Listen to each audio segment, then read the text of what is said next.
Okay, it is Carla of Rayhan's World of Connections, and I am here to speak to Pal Dobrin, and I'm waiting for him to show up. He should be here any second. And we are going to talk about his life, his work, and his passions. And just a reminder, I am here from the Institute of Peace, and we're sponsored by the Institute of Peace, and we will be talking about life in general. I'm waiting for Pal to show up. Well, so my name is Paul. Oh, In Paul, not Pal. Okay, thank you. in English, you write it with AU, but in Swedish, we have this little dot or this little circle that we put Yeah. above the A, and that makes it O. So it's P-O-L, Oh, Paul. thank you for correcting that. I really appreciate that. A Swedish lesson. Ah, I could take more than one. I'm sure. Please introduce yourself. You're Paul Dobrin. Yeah.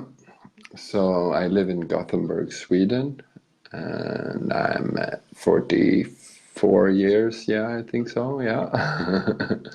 And well, I I work with teaching meditation. That's my job. Oh, what type of meditation? All different kinds of meditation. Lots of them, loads of them. Okay, what do you like to teach most?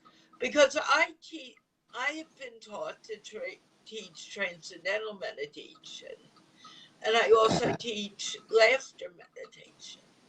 Yes. I didn't hear the last one, but transcendental, I know. That's Transcendental Ramana. meditation, and I also teach a form of laughter meditation, Ah, which yeah, yeah, helps yeah. people relax. Laughing yoga. No, what I do is a little different than that, but Okay. it's sort of like that. But I Hmm. want to know more about you. This is not about me right now. Okay.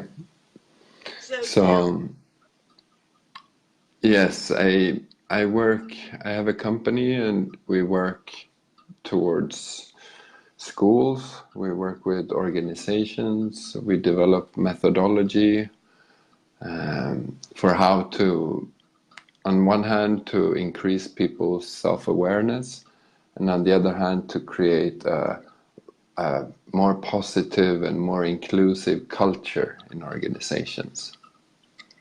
okay, and what can you tell me a little about the meditations you teach? What is your favorite meditation? I think my favorite meditation is resting in being aware of being aware. Okay.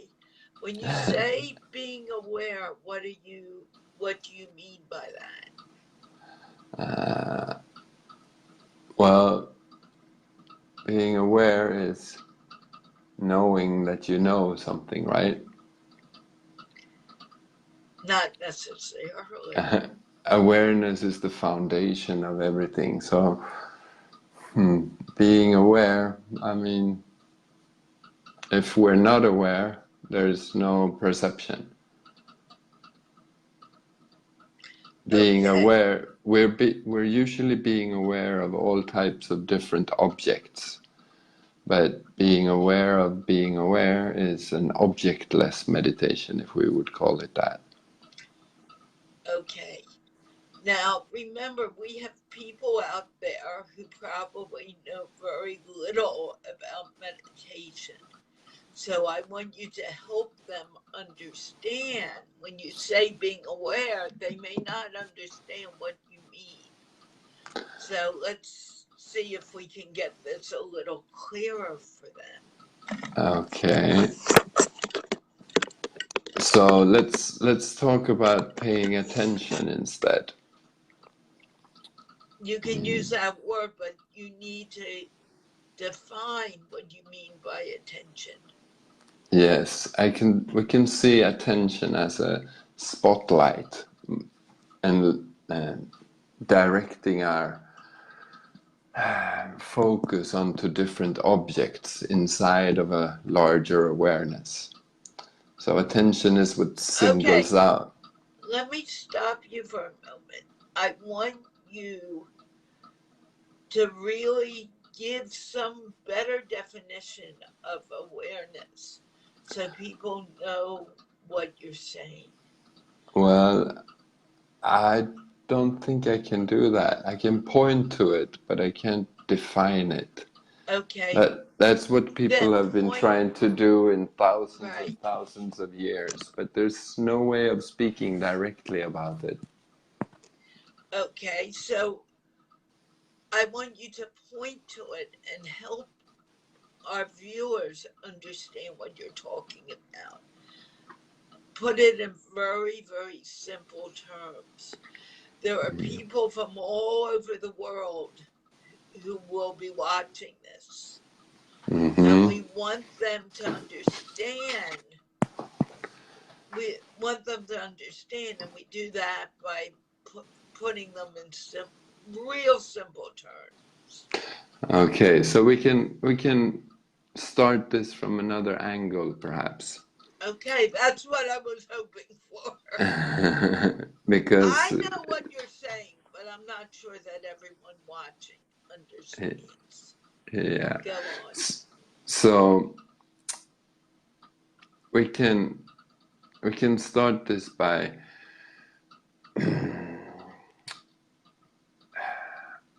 noting that as human beings we've developed intellectual capacities, and either this has happened through evolution or by some other means. It doesn't really matter, but the fact is that as human beings we have intellectual capabilities.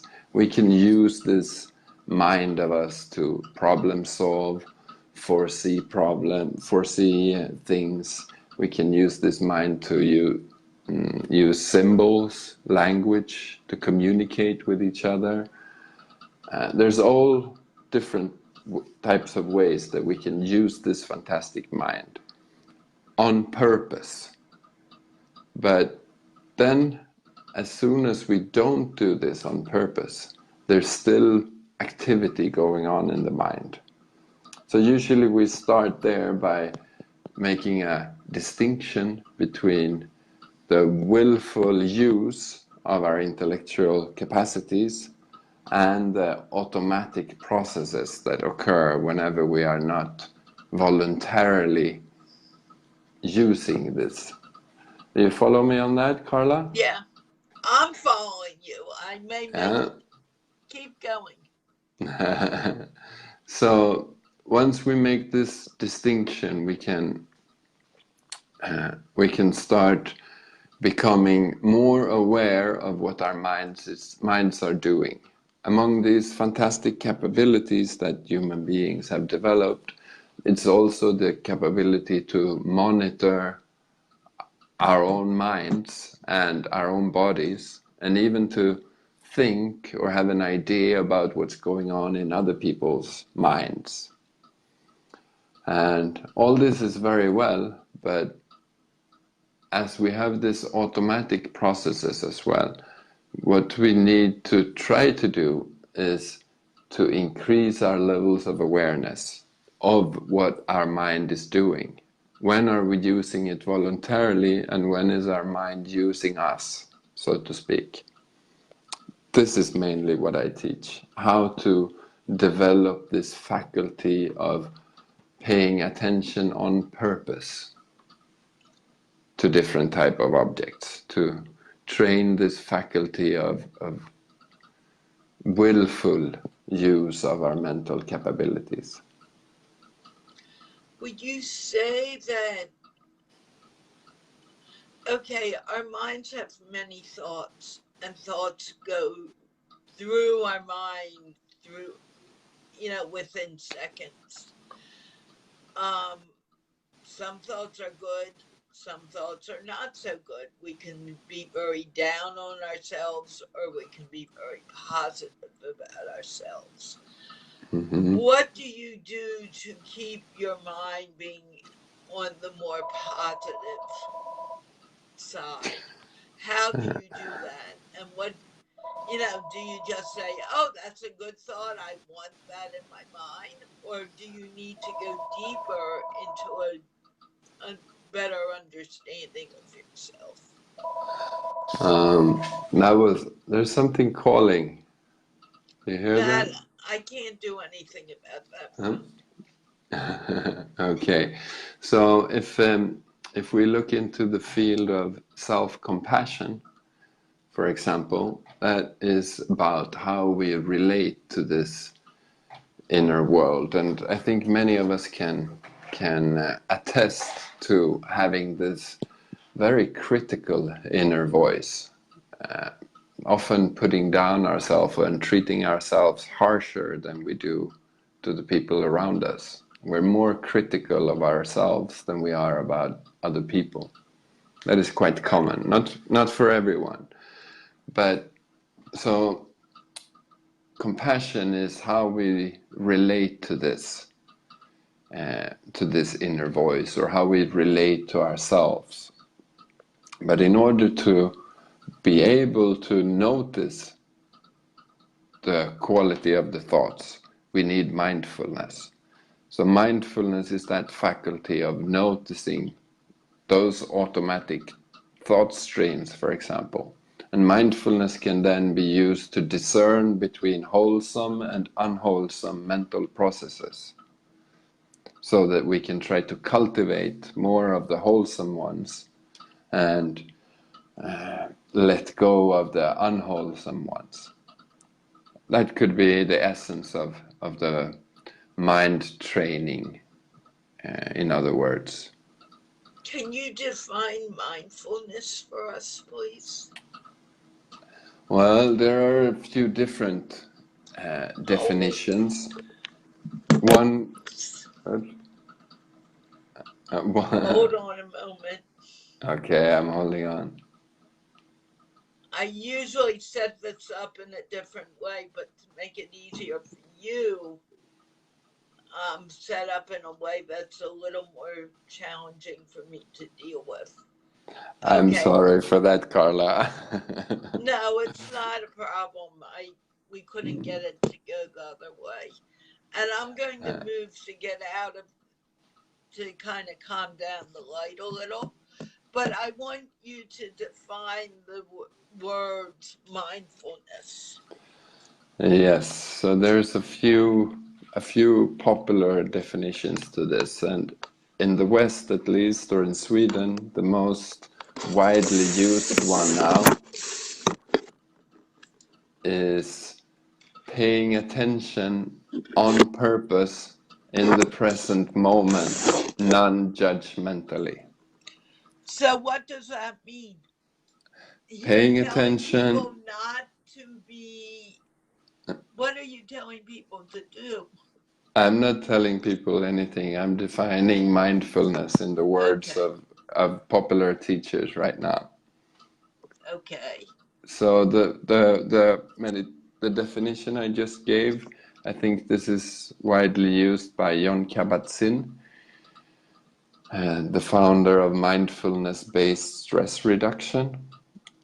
And if I'm not right, it's paying attention on purpose in the present moment, non-judgmentally, Okay. without without evaluating our experience. Another definition of mindfulness Well, coming stop from for a Buddhism. moment. How do you teach people not to pay attention to thoughts? How is that possible? Our mind, thoughts go through our mind. We don't even have control over them. I'm not trying, I'm playing devil's advocate in order to help the people understand what you're saying. So,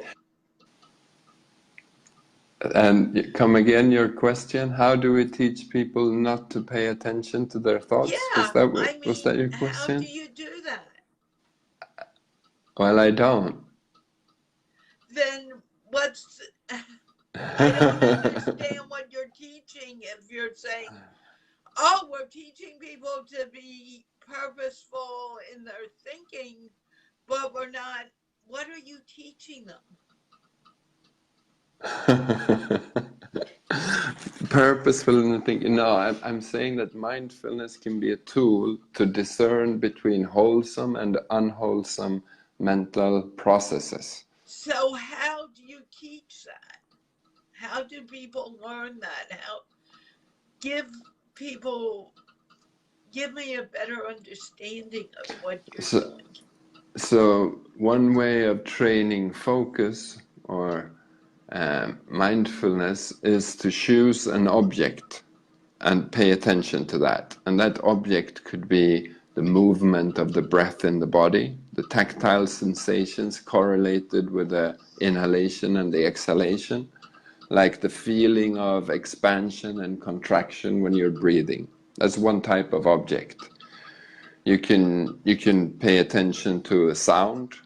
You can pay attention to a visual object like a candle. You can choose pretty much any object and choose to pay attention to that. It can also be a visualization, it can be a mantra, it can be many different objects. But you choose one object and you keep coming back to that. That is the training of mindfulness or the training of focus. Are you saying that your breath is an object or your breath is a part of yourself that you're becoming aware of? The breath underlies everything we do. I'm saying it's an If object of we're, let attention. me finish my question.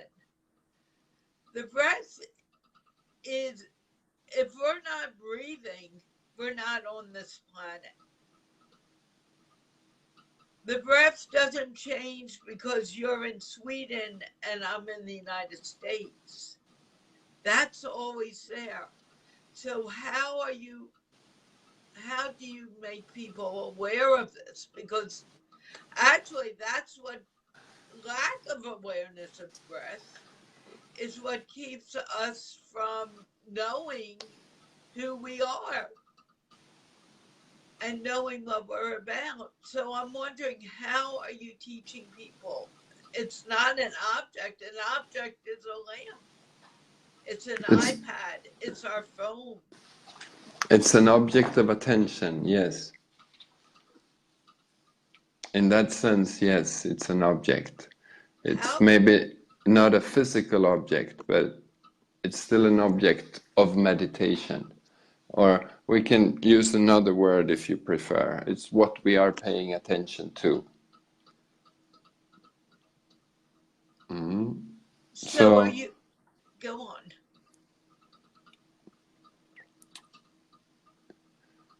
Go on. I see a comment here from Gabriella. Mindfulness to be present in now. Very nice. Yeah, that is a nice comment. But what I'm saying in Wait, dealing, wait. Let me continue answering okay, that old question of yours. How can good. we define mindfulness? So I gave one definition. Another definition is to remember. That is also a definition of mindfulness. To remember the object that we have placed our attention on, whatever we are paying attention on. And the third definition could be a sense of being aware of what our minds are doing. So maybe the latest one is the easiest one. A sense of being aware of what the mind is doing.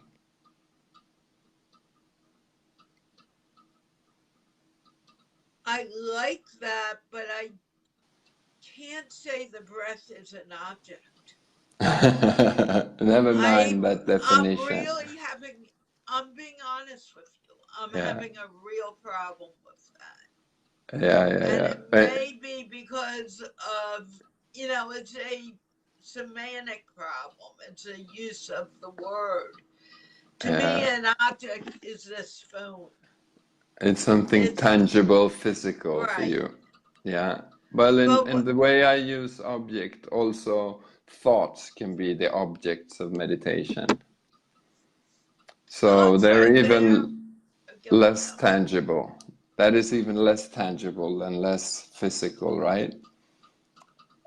Not thoughts happen regardless. We can't tell someone not to think No. ever. They're going to think. Their mind is always going to be going. Mm. It's a part of our life. But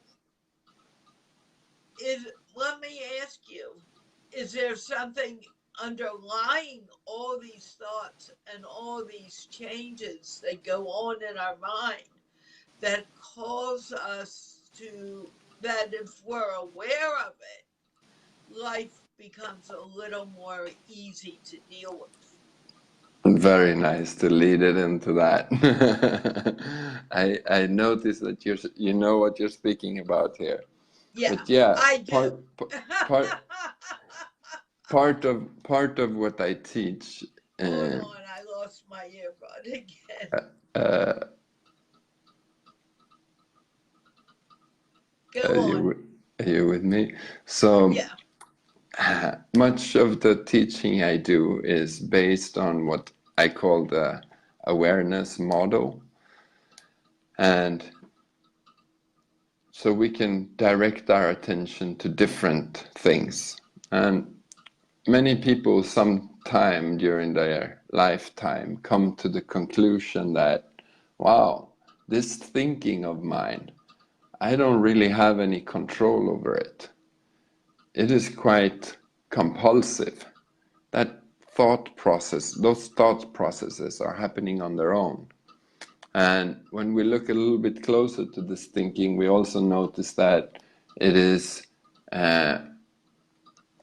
the identification with the thoughts is quite immediate, and we can't really help that from happening. We identify with that voice in our head. True. And the third part is that those thoughts are only giving a very biased and very limited picture of reality. So we can't really trust the thoughts either. So thoughts is one domain that we realize that we are not our thoughts. That's Now I true. started. Oh no! Now I start hearing our old discussions. So I hear my own voice now. That that was weird. Something happened with the recording, so now I'm listening to what was said about 1 minute ago. I don't know how to do this. If I should restart the app or... No, just keep going. I don't hear anything. And I think maybe taking out your earbuds was what needed to be done. I'm That wondering means if I I can't take really hear mine you out. though. Oh, then put them back in. Okay. So, according to the working from this awareness model, we try to find out what we are not. And we come to realize that I am not my thoughts. And eventually we come to realize that I am not my emotions either. And then we can start looking into these tactile sensations all the way, always changing within the field of the body. Is there something permanent in there? So we look at our experience piece by piece, and we make insights or conclusions about this. And eventually we try to peel off false ideas about our identity or what we are. So what you pointed to before is that there's something underlying these thought processes, that it's happening in something wider. And we can call that awareness, no? And But what is awareness? Is no, awareness our breath? Is no, awareness what awareness is is something we can be aware of. Breath is something we can be aware of.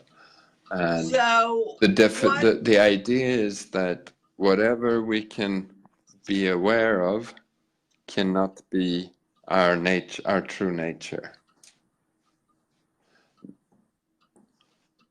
I agree to a certain point. Well, actually, I agree because consciousness is greater than anything else. Yeah, and it's not an object. Right. And But breath, everything else that we can observe, we cannot be. Whatever we can observe, we cannot be. We must be that which observes, right? okay, but the observer can be consciousness. We were talking about mindfulness Yes. and finding that connection of mindfulness to everything. And I was asking you to define mindfulness a little more clearly. Yes, and we did. I gave you 3 definitions, and the last one was a sense of being aware of what our minds are doing. And Okay. from that we continued on to a wider discussion about awareness. And I said that we could be aware of different things. And you asked me to define awareness, and I had some difficulties to do that because awareness is not an object. So the idea is that we are looking for ourselves. Who am I? Is the driving question in this, perhaps. And in the search for that, we conclude that anything that we can observe cannot be me. I must be that which observes, right? This is the self-inquiry part. Whatever I can observe is phenomenal and cannot be me. So since I can observe my thoughts, I cannot be my thoughts. And since I can observe, whatever I can observe cannot inherently be me. And this process of questioning like this, we can call it the neti-neti process. Not this, not that. We, by doing this, we start peeling off layers of everything that we are not. And this forces the mind to become sharper. And eventually, in this process, we're peeling off layers so we can come to being aware of being aware. And this, since this is not an object and the mind can only relate to objects, we cannot define this with our minds, or I cannot in a good way. Perhaps someone else can. But for me, we're in the realm of being once we've gone through this process. And that is difficult to put into words. Okay. Are you saying that being only comes into being when you get to that point, or it's being always there? It's always there, but we are so fascinated with objects that we are not aware of it. And by objects in this definition, I mean everything from emotions to outer objects, real physical things, if you may so, or thoughts, or sensations, where we can say that attention comes from the Latin words a and tendere. A means towards, and tendere means to stretch. So this is what we're doing all the time. We are stretching our attention out to different types of objects. And eventually, when we stop doing this and we start paying attention to awareness itself, or we stop going outwards, we let attention sink backwards into its source. That is what I call being aware of being aware. And I'm quite sure you're familiar with this, having practiced transcendental meditation, right? Oh yeah, I know what Yeah. you're talking about. So we're on a quite deep level now. This is not a beginner's mindfulness course we're talking about here. But I think it's a nice context to put the whole discussion into. We are sort of peeling off layers, noting that everything that we are not. And you can say that this process of discerning everything that we are not starts already from birth. I have a little 16-month-old son here, and he's going through these stages where he's realizing that he is not his mother. Right. And that is quite a traumatic experience, and the feeling of separation happening in that. But you can say that this is what we are all going through, a process of singling out what we are not. So if we're talking about the inward facing path, or the path of exclusion, we are trying to exclude everything that we are not, to come into some sort of a definition or some sort of an experience of what we are. That is one way of looking at it. Okay, you just said that's one way. What's the other way? Well, maybe that's a. You, not about me. So. I mean, we're living in a culture and a society where we strongly believe that I am this body, and my or consciousness is a product of my brain.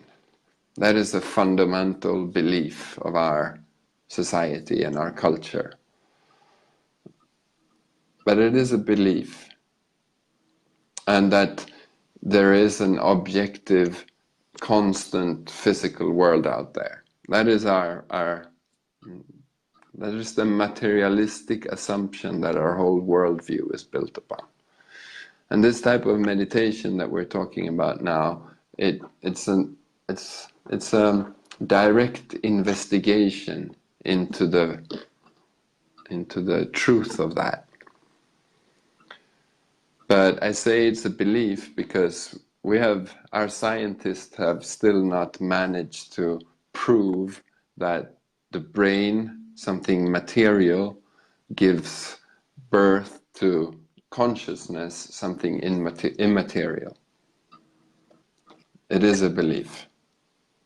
That's true, but the truth is that the immaterial cannot be there. The material, excuse me, I'm saying it backwards. The material cannot be there unless the immaterial created. And looking for what life is about is much more than the houses, the cars, the people around us, because we're all connected anyway. Would you agree with what I just said? Yeah, I think that's beautiful, and I think we all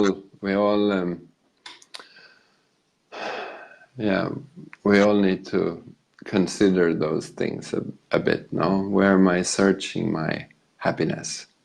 Is it in outside objects, or is it through introspection? I don't know.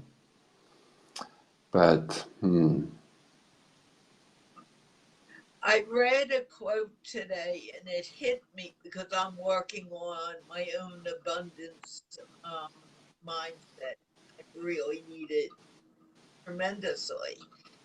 And it said abundance has nothing to do, I'm not even quoting it correctly, but abundance has to do what's in our mind and not what is outside of us. And once we recognize with who we are and we're comfortable with who we are, then abundance will come to us. Would you agree with what I just said? it sounds good. Okay, will you elaborate on it, your own thoughts? Yeah, from my own point of view, whenever I'm dissatisfied and seek gratification through external objects, I do that when I'm out of balance. And even if I can get a momentarily relief through experiences, relations, substances, yeah, different kinds of means, that is always temporal. So I think if you're happy on the inside, you have abundance because you're not dependent upon the gratification of external objects. But yeah, I'll tell you when I've perfected the formula and I've solved the puzzle. Still working on it. How long have you been meditating? 27 years. So how old were you when you began? And what 17. kind of meditation did you begin? Anapana. The mindfulness of breath. Oh, okay. And as a 16-year-old, I got hand of some of my mother's psychology books, and I read a couple of them, and the thought that really struck me was that just reading and talking, how will that make me a better person? There has to be something concrete that I can do to better myself or to improve myself. And eventually I got my hands on a book called Buddhism as Psychology. And I read about Dharamsala in India, where the Dalai Lama has his exile government. And I realized that that's where I need to go. And a couple of years later I did, to learn more about meditation. How long were you in India? First trip was 3 months. How many times have you been there? I've been 2 times more. For how long? I've been for a month teacher training. I've been for, in a total, it's maybe between 4 and 5 months. Yeah, I love India. I haven't been back in a long time, but I loved it when I was there. It's a land of contrasts. It's it's an attack on our senses, right? It is, because there's so much. I mean, more so than any other place I've been. You have the poor next to the very rich. You have the colors all around you, and yet there are places where there is no color, and you feel what's going on here. Yeah, you have extreme wisdom and extreme ignorance. side by side. You have wealth and Right. poverty. You have, yeah, it's a land of contrasts. And then there's traffic. And opposites are complementary. Hmm. Whatever, whatever is good, there's always some bad, and vice Hmm. Yeah. versa. So, India constantly. yeah. So I like Asia. I've been living in Japan for quite some time as well, and in South America. I did 4 years in Bolivia. That was also a different story. Um, yeah. Have you always been Have you always been teaching meditation, or were you doing different things? No, no, I've only been teaching the past, what is it, 5 years. And what were you doing before then? Oh, I've done many different things. I've been modeling. I've run an aid organization. I've worked in restaurants. I've studied. Yeah, I've done loads of things. Usually, I start the interview out with these questions, and then we'll move into the deeper stuff. But But I know from the description that you wanted to talk about what I do and about my passions. And I think we're sort of sliding into the passion part now. And passion is this raising levels of awareness, looking around us of how the world is right now. I think now more than ever we need to have these techniques and this self-awareness spread like wildfire around the world. Because I think we need to connect on a deeper level now than we've done earlier. Not on a mind level, but as you so beautifully mentioned before, that we are all connected in some sense. In order to experience that, we need to increase our self-awareness, so we get in contact with something deeper inside ourselves. That's where we can connect with other people. So, right, I've been thinking about that a lot recently because one of my dearest friends is I dare barely get to see the person, and yet the connection that we have is so deep. I can feel. I will know that that person is having a rough time because I'm going through a rough, and I'm 100% right every time something like that happens. hmm, Well, that tells me how connected we can be with each other. hmm, And yet we lose sight of that. I hmm, lose sight of each time that happens. I'm like, oh, we're so strongly connected. And then I realize we go through this all the time. hmm. And there is no way in the current cultural view that I explained before, that we are this body and this mind, and there's an objective external world out there, and the mind or the awareness or consciousness is a product of our brain. In that worldview, in that materialistic model, there's no way to explain the things that you talked about now. There's no way to explain that interconnection and those things that are happening.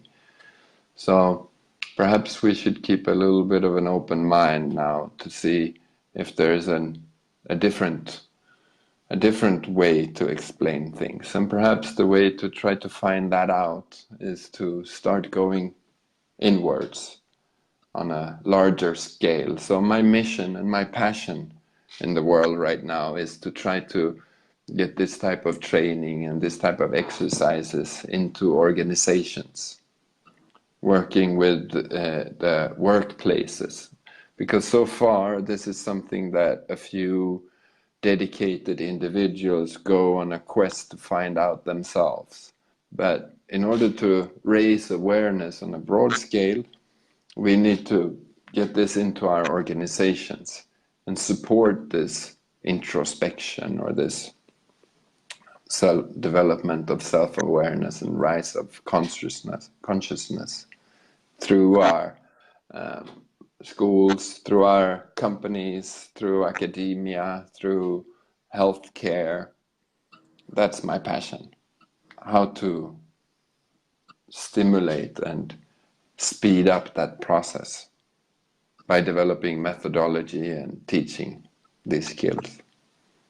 I think part of it is getting to the children more. Yes. The adults are, yeah, they need it. For sure. The children get it. They're the future. They're the ones who need it more than anything else. I've always felt that, let's get to the children, teach the children to be accepting of each other. And when we do that, then we're going to have a more accepting world. For sure. Work with Rehan, I absolutely adore. And I adore it because of this, because it connects me with the world. And my dream to see the world connected becomes very concrete. Which is Rehan is a fantastic guy. I'm very happy to have met him.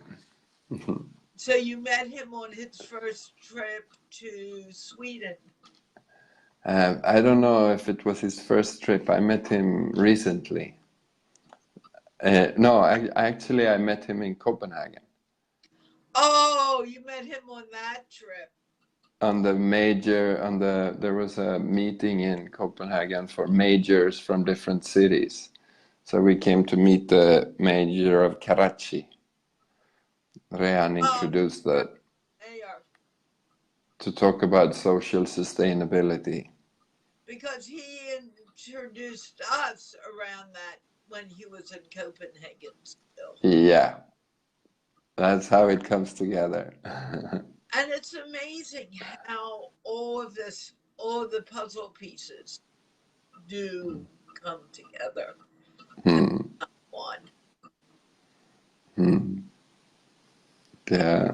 Case, we have been, even with all the problems we've had, we have been on this for over an hour. Oh, wow. Yeah. Time flies. Well, I would love to talk to you more about this if you wouldn't mind doing another Facebook Live someday. Yeah, maybe we should. And now that we know that we shouldn't use the earbuds, I think it'll be easier to do.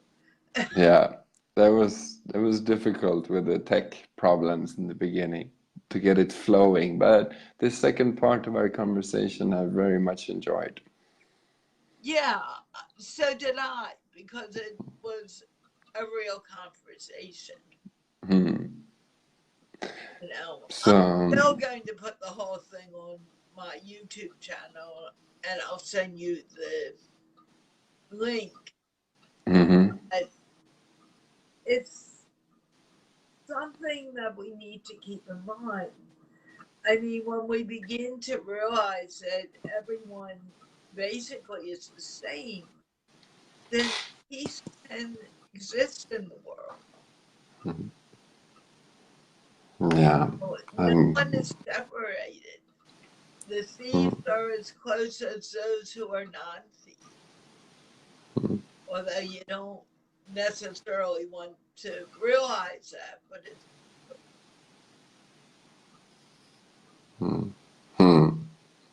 Yeah, very good.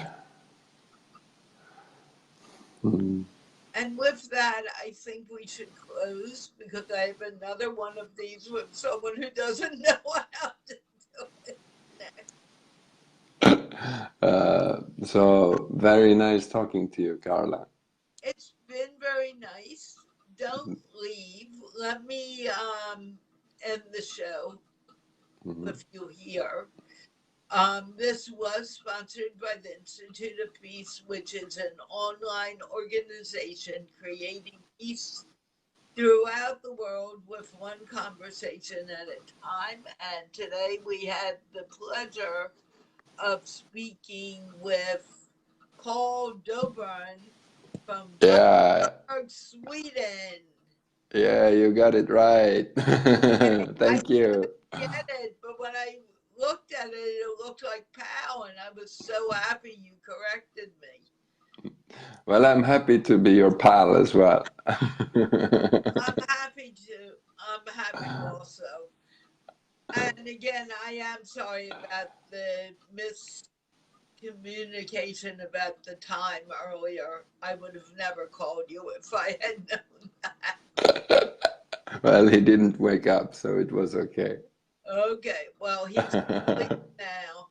And with Yeah. that, wave goodbye and go out with a little laughter.